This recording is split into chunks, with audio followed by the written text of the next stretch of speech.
Bienvenidos a mi casa, ¿cómo les va? Buenas tardes, soy Guillermo Arduino, estoy en Atlanta. Ya le voy a dar like a la página de facebook.com/cnnee de CNN en español. Lo mismo estamos en youtube.com/CNN en español. Ya estamos en vivo, como ven acá. Le acabo de dar like. Ahora voy a hacer share, como hago habitualmente. Share now, compartir para que le puedan avisar a sus amigos que ya estamos en vivo. Estamos saliendo también en la página de CNN en español. CNNespañol.com tiene 13 millones de seguidores, 13 millones nada menos, así que ya están por los miles entrando en esta conexión. Gracias a Liborio Calderón desde Fusagasugá en Colombia.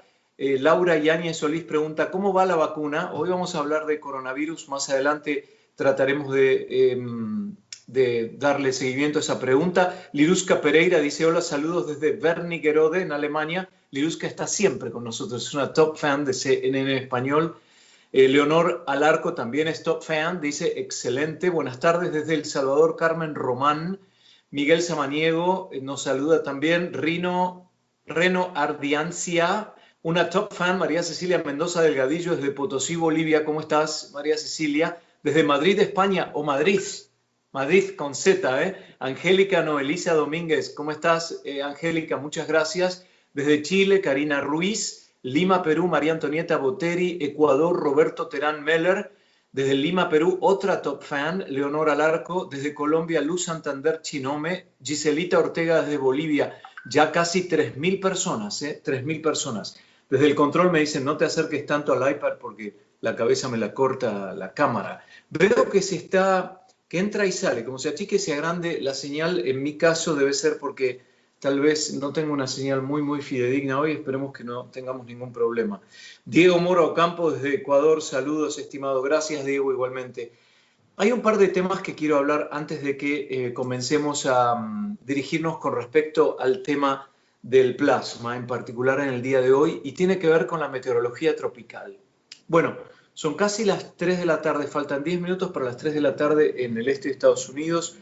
Ustedes recuerdan que yo venía hablando de un sistema tropical que teníamos en la costa de Carolina del Norte. Les puedo informar que este primer ciclón de la temporada del Atlántico se llama Arthur, ahora es post-tropical, se acaba de alejar de la costa, está haciendo como una curvatura, si lo podemos mostrar, Marisabel, como una especie de curvatura y yéndose hacia las Bermudas, llegará como depresión tropical, nada significativo. Lo importante para decir en este caso es que a pesar de que el fenómeno de la Niña no está tan activo en este momento, sí se estima que la neutralidad va a desaparecer y que probablemente en las semanas que vienen haya una incidencia del fenómeno de la Niña. La Niña lo que hace es, tiene un efecto en los vientos de manera tal que favorece la formación de ciclones y los hace como más fuertes. Y eso lo vamos a seguir de cerca porque probablemente este año, según el Centro Nacional de Huracanes, tendremos más ciclones que lo que esperamos habitualmente. Vean que el jueves, a eso de las 3 de la tarde, las Bermudas recibirán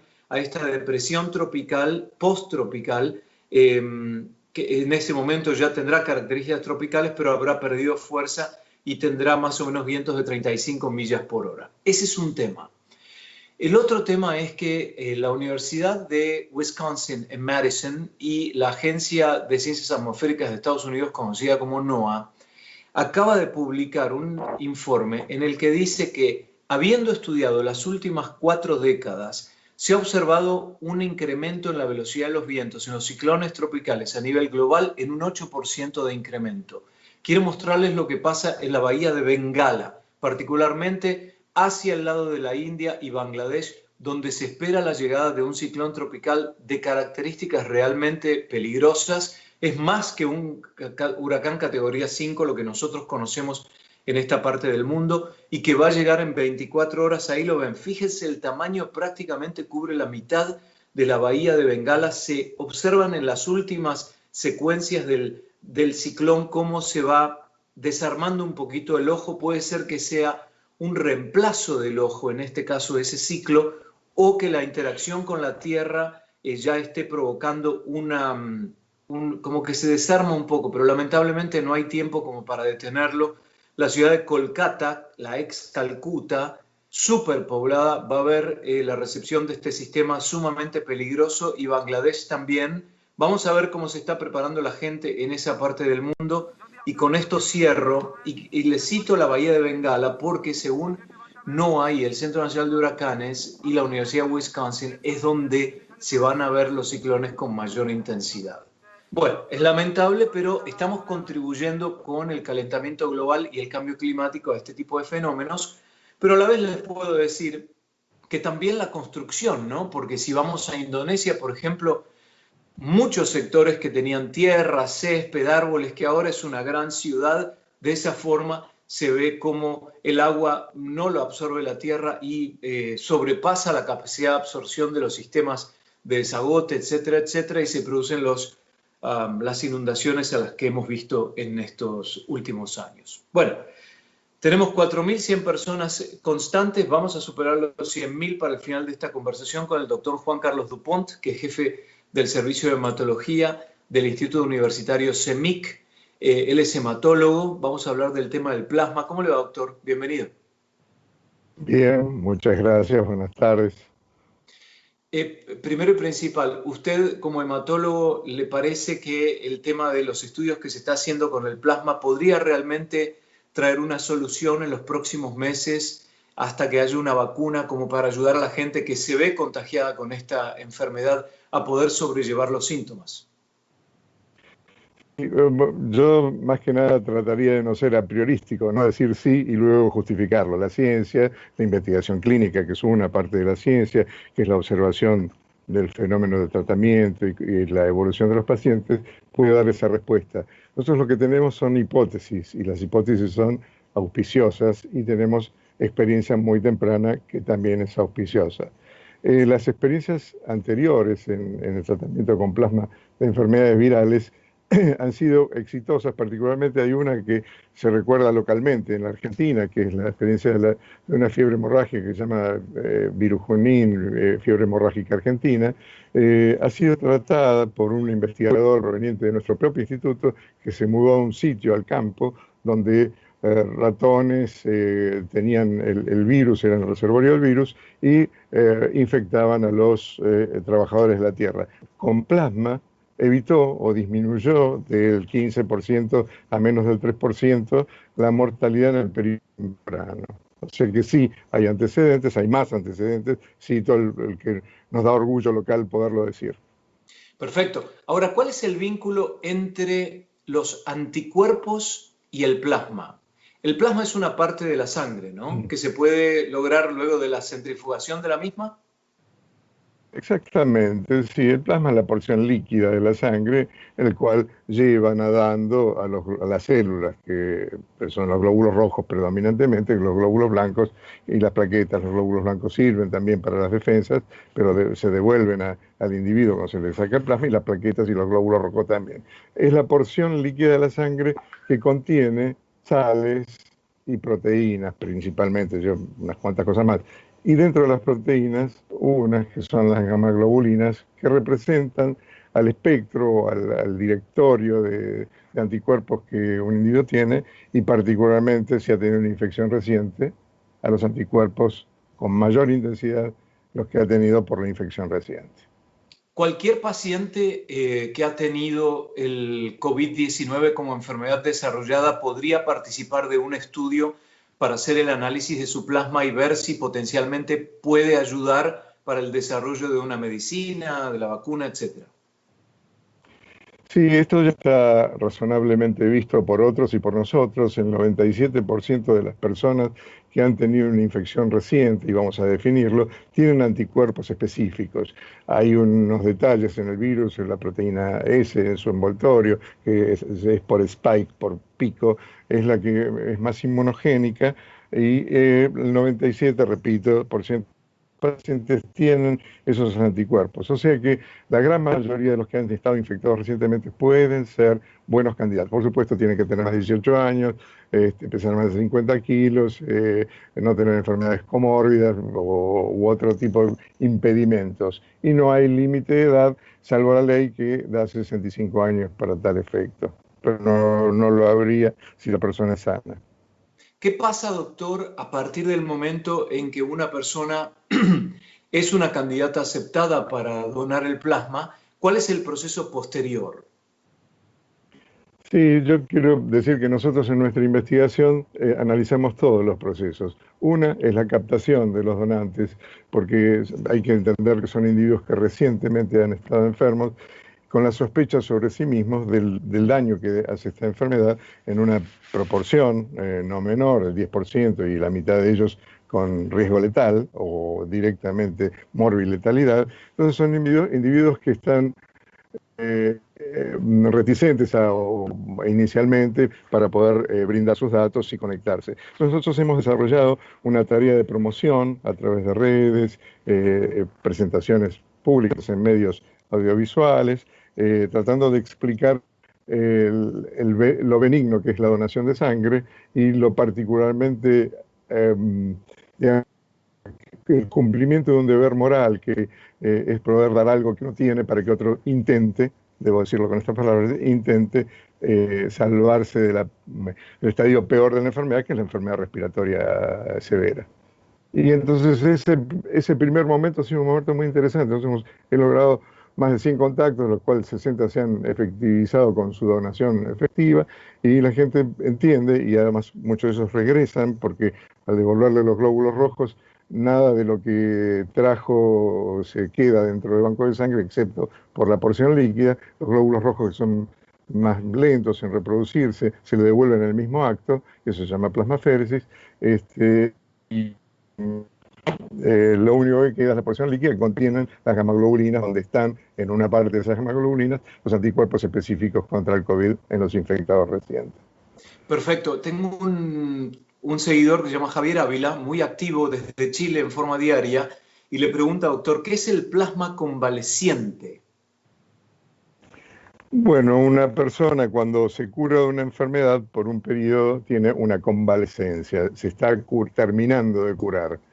El convaleciente tiene que estar seguro de no transmitir la enfermedad, y eso se hace por una seguidilla de test. Hay un test conocido universalmente ahora, que es de la cadena de las polimerasas PCR, que se hace con hisopado nasofaringio, que es el que hace el diagnóstico de enfermedad junto con el cuadro clínico y el diagnóstico de curación después de un periodo generalmente de 14 y 21 días de test repetidos o test únicos cuando el tiempo ha pasado en forma suficiente. Ese individuo quizá no esté totalmente recuperado de los efectos que dejó el organismo. Eso se llama convalecencia en cualquier enfermedad, desde una cirugía, una infección, o un infarto miocardio, que se tiene un periodo de convalecencia. Pero el individuo ya está restablecido como para poder donar sangre, en este caso una parte de su sangre, el plasma, y es el periodo más rico que tiene el individuo para poder brindar el beneficio a otros. La administración, en todo caso, de un plasma una vez obtenido para alguna persona que lo necesite, ¿es, me imagino, vía hospitalaria, es intravenosa? ¿Cómo es el sistema?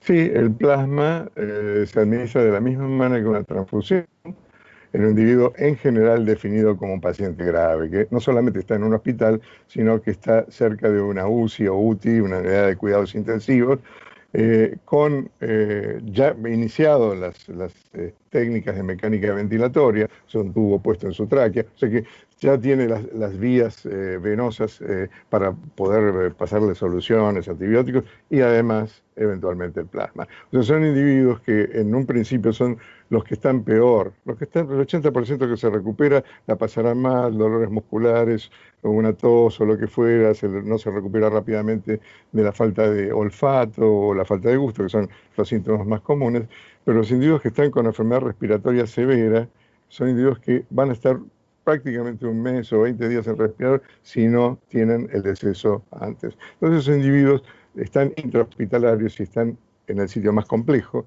del hospital, que es la unidad de cuidado. Doctor, Y se hablemos, administra en forma de...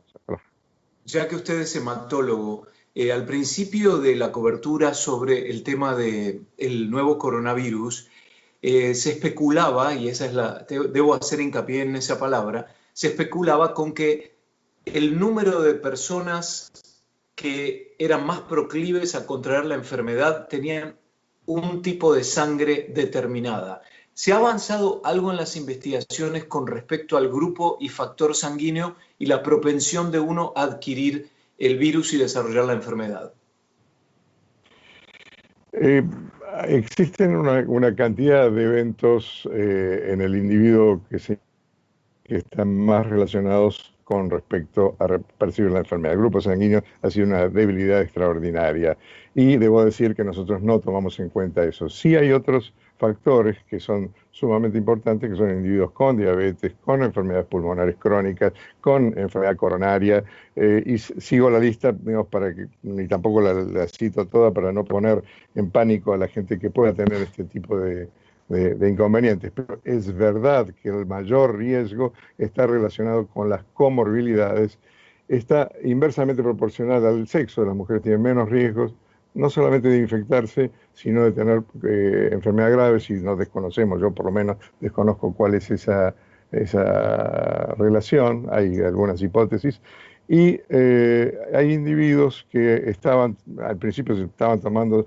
medicamentos para la presión, pero eso ha sido visto que no es un factor adverso, porque el virus tiene una particular predilección de adherirse a los tejidos a través de un receptor que regula la presión arterial, es el receptor de la convertasa de la angiotensina. Es un nombre complejo, pero es el sitio más importante de regulación de la presión del organismo. La angiotensina es un elemento de muy pocas unidades, oligopéptido, y que regula inmediatamente la presión dentro del organismo. Y ese es el receptor del virus, muy expresado en los pulmones, por eso el sitio es en los bronquios muy finos cuando se transforman en alvéolos, que es la unidad más pequeña del órgano del pulmón, y es el predilección que tiene por la enfermedad grave. Doctor, sabe que Julio Giraldo, que también es un top fan de Cena en Español, hace una pregunta interesante con respecto a el tema de los anticuerpos. Dice, los pacientes recuperados no se deberían volver a enfermar entonces si ellos han desarrollado anticuerpos y eventualmente podrían donar el plasma que contiene esos anticuerpos. La pregunta es si existe la reinfección en enfermedades virales. La mayoría de las veces no existe reinfección, sino es la persistencia viral por periodos más largos que la formación del anticuerpo. Ello sucede más frecuentemente en los pacientes con enfermedad crítica. Aunque generan sus anticuerpos, el virus persiste más tiempo dentro de su organismo. No necesariamente se vuelven a enfermar, sino que persiste el virus dentro del organismo. Existen una pequeña cantidad de personas que pueden tener una enfermedad viral 2 veces y generalmente lo es aquellos que no conforman todos sus anticuerpos de modo neutralizante. Esto sería muy difícil, los anticuerpos lo tienen pero no inhiben el crecimiento del virus o no inhiben al virus. Es más difícil de explicar para una audiencia amplia, pero existen subvariedades pequeñas de formación de anticuerpos que no neutralizan necesariamente a una nueva infección. Eso es muy pequeño, no es significativo y no es para tener un temor generalizado por este motivo. Sí, porque el temor es alto. Sí, de hecho, doctor, a nosotros los periodistas nos acusan de infundir miedo, cuando en realidad lo que estamos tratando de hacer es diseminar información para que el receptor inteligente la pueda digerir dentro de las posibilidades académicas que tenga y de su propia cultura y pueda tener más herramientas, esté autoempoderado con la información para poder enfrentar esta circunstancia. Lo que queda claro, y corríjame doctor si estoy equivocado, es que hoy, mientras se llevan a cabo estas investigaciones, mientras se llevan a cabo actividades multidisciplinarias tratando de encontrar un medicamento para paliar síntomas, un medicamento para hacerle contra la enfermedad, una vacuna para realmente hacernos curarnos o prevenir que nos contagiemos, lo que nos queda como herramienta es el distanciamiento social, la higiene personal, el tratar de evitar estar en aglomeraciones o cerca a la gente o dentro de habitáculos cerrados como un supermercado con mucha gente, etcétera, etcétera, porque en definitiva es la única herramienta que tenemos en nuestro control en este momento. ¿Hay algún elemento más que se le pueda dar a la gente en cuanto a un concepto para que ellos desde su casa y desde su posibilidad puedan enfrentar esta circunstancia? Quizás sea útil mirar las estadísticas de los países que tuvieron menor contención social a los que tuvieron mayor. La cuarentena fue mucho más estricta. Es verdad, hay menos casos donde la cuarentena es muy estricta y entendemos todos, nosotros desde el punto de vista de cuidar la salud, no tendríamos duda en elegir, pero sí la progresión de este mundo inactivo se hace muy difícil. Pero fíjense que todos los países que intentan liberar un poco tempranamente la cuarentena tienen que volverla a colocar. Digo países, por decir hasta inclusive ciudades, porque ellos en algunos sitios han sido liberados las ciudades. Es probable que los sitios más de la campaña, ese tipo de cuestiones, tengan mucho menos impacto. Y sí, las aglomeraciones sociales, como usted dice, por la necesidad de cercanía, el transporte público. O sea, los países más desarrollados tienen el mejor transporte público, en Europa particularmente. Y ha sido también un problema en contra, digamos, el viaje en conjunto. Yo no podría hacer un análisis epidemiológico tan claro, sí lo estoy haciendo desde la visión de los datos. Los datos dicen que los que tienen más contención de cuarentena tienen más lenta expansión de la epidemia, lo cual no quiere decir que no terminen muchos infectados, pero el sistema de salud, donde estamos hoy sentados, no va a dar un vuelco en contra o no va a estar sobresaturado, no vamos a ver imágenes inhumanas de ver gente por los pasillos de los hospitales. O sea que la contención, el cuidado, ser paulatino en la recuperación de la actividad y no tener un episodio de jubileo probablemente sea lo más razonable.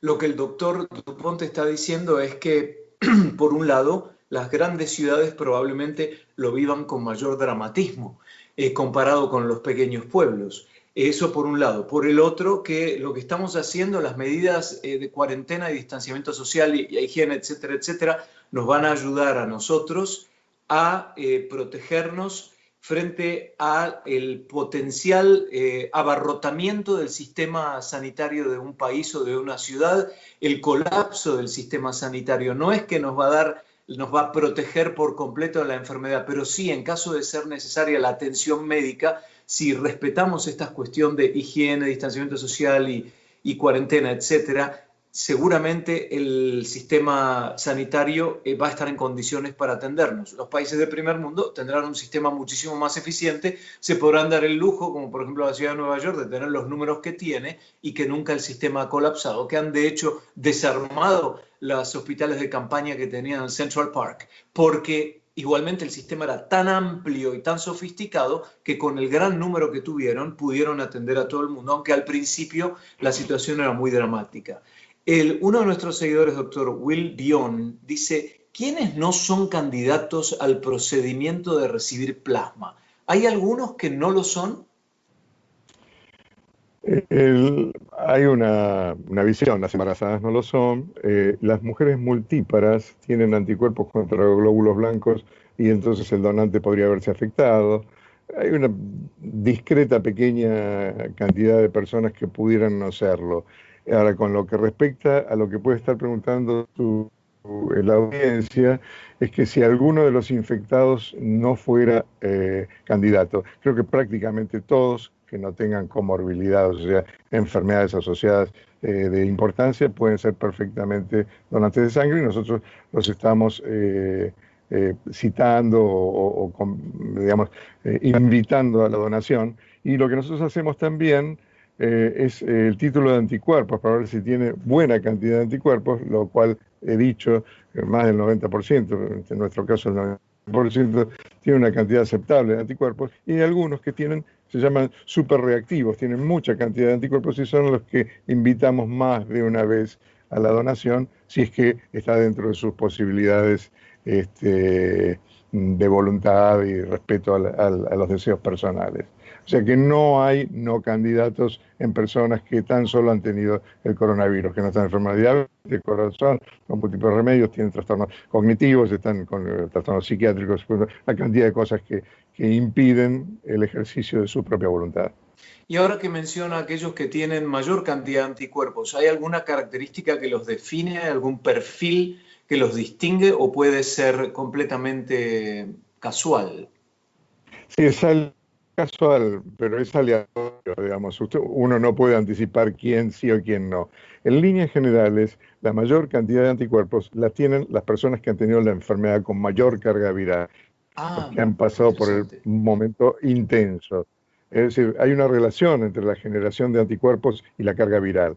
Carga viral es con cuánto lo infectan, digamos, Claro. si es con una pequeña cantidad que queda en la nariz, atrapada en las cilias, es probable que su enfermedad sea leve, la generación de anticuerpos en no mucha cantidad los elimine a los virus y pase como sucede prácticamente, estoy viendo acá, mild 81%, severo 14%, o sea que una pequeña proporción severo y crítico 5%.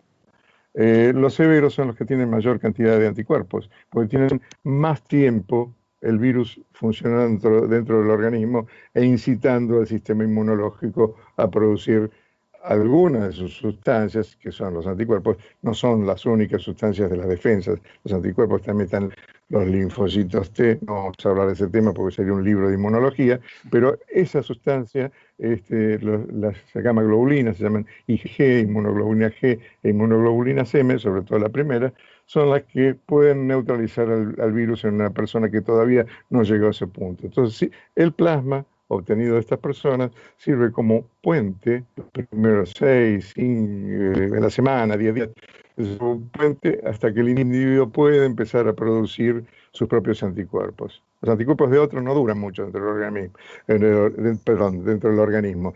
Tienen una duración modesta y va decayendo desde el momento que hasta que pasan 10, 12, 15 días, van decayendo. Se puede hacer múltiples infusiones, pero eso no está probado y tiene que ser parte de un protocolo de investigación. Y la persona que genera los anticuerpos luego de la infección, ¿hay algún periodo desde la recuperación en la que los anticuerpos están más presentes o se mantiene siempre al mismo nivel? Sí, hay curvas hechas ya, porque las primeras infecciones de este COVID, del COVID-2, fueron en China, y los anticuerpos se sostienen en un nivel alto, superior al 85-90% del pico máximo, por lo menos por 3 meses. Más no hay información, Oh, porque ese es el tiempo es la máxima información que hemos tenido. Nosotros creemos que el comportamiento de la primera respuesta, eso se llama IgM, en el que la respuesta inmediata es relativamente menos duradera, durará 20 días, no es exacto para cada una de las personas y depende de la respuesta. Y la inmunoglobulina G, que es la más duradera, puede llegar con un buen título a los 3 meses. Eso lo tenemos que ver, es parte de la investigación. Hay el Instituto Leloir, que es un instituto relacionado con el Consejo Nacional de Investigaciones Científicas y Técnicas, ha desarrollado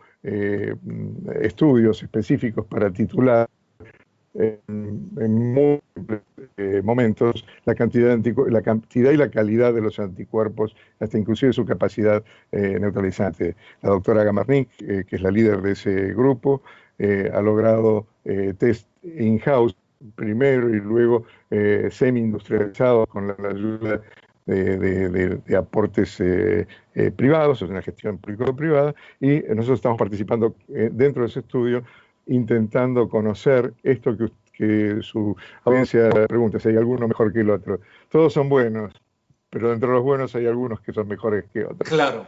Te estamos manteniendo un buen nivel de audiencia. Evidentemente el interés es alto a pesar de las dificultades técnicas porque por ahí la señal, tanto el audio como el video fallan por momentos, pero el mensaje es entendible 100% a pesar de la especificidad, ¿no? Y de los términos que estamos utilizando en esta charla. Que está utilizando el doctor, porque yo, no, yo soy un simple periodista. Doctor, ya que es hematólogo, y cuando estábamos hablando al principio de el vínculo con esta particularidad del cuerpo que maneja el tema de la tensión arterial, quiero preguntarle, con respecto a los coágulos de sangre que fueron evidentes en enfermos luego de autopsias, por ejemplo, ¿hay alguna información adicional que podríamos agregar para lograr comprender por qué los trombos? ¿Cuál es la razón por la que se forman y si hay algún vínculo con la presión arterial? La primera información ha sido de recogida de autopsias en Italia, de la presencia de coágulos en el corazón. Y luego hay una evidencia muy clara. Quiero que, para ser simple, pero no ser inexacto, la coagulación cuando se forma transforma una proteína que circula en la sangre, que se llama fibrinógeno, en fibrina, se entrelaza y forma el coágulo. La fibrina es el coágulo que tenemos en la nariz cuando sangra, en la herida cuando sangra. Eso se empieza a formar en el pulmón predominantemente, aunque podría formarse en otro sitio, en los pacientes muy graves con enfermedad COVID. Existe una activación de la coagulación.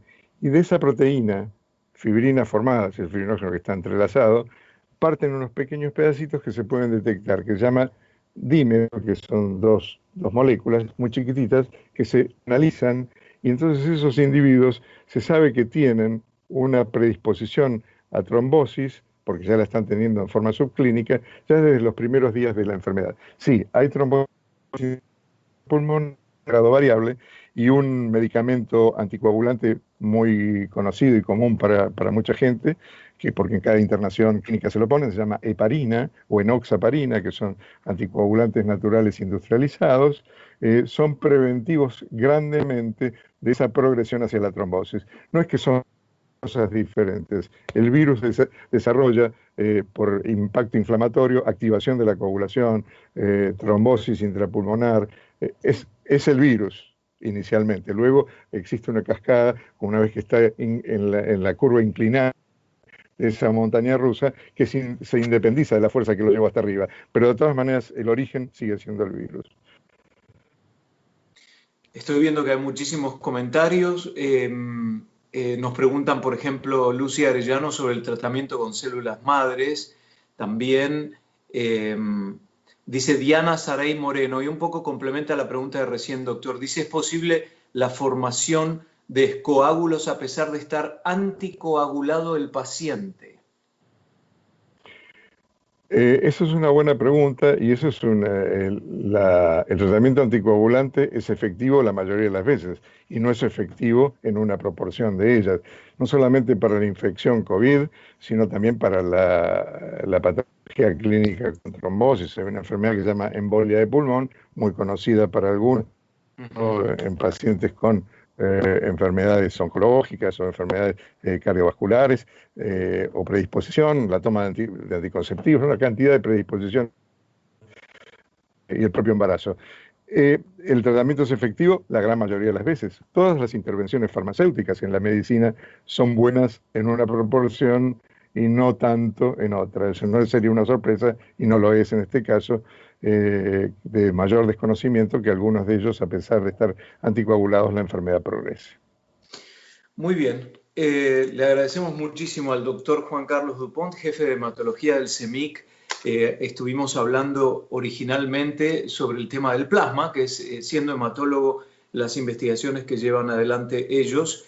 Mucho se está hablando de esto porque hay tres áreas, podríamos decir: los tratamientos, las vacunas y las pruebas con respecto a los anticuerpos. Evidentemente, en el poco tiempo que llevamos con la existencia y el conocimiento del COVID-19 como enfermedad, se ha avanzado muchísimo, y todos los científicos que consultamos hacen hincapié en lo mismo, y que es que mientras la ciencia hace lo posible para encontrar una solución a esto, como sociedad nosotros debemos responder a lo que las autoridades científicas nos están diciendo: el refuerzo del distanciamiento social, el refuerzo en cuanto a la higiene y el no a la automedicación.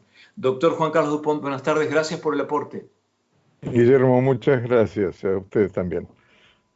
Y a ustedes les agradecemos.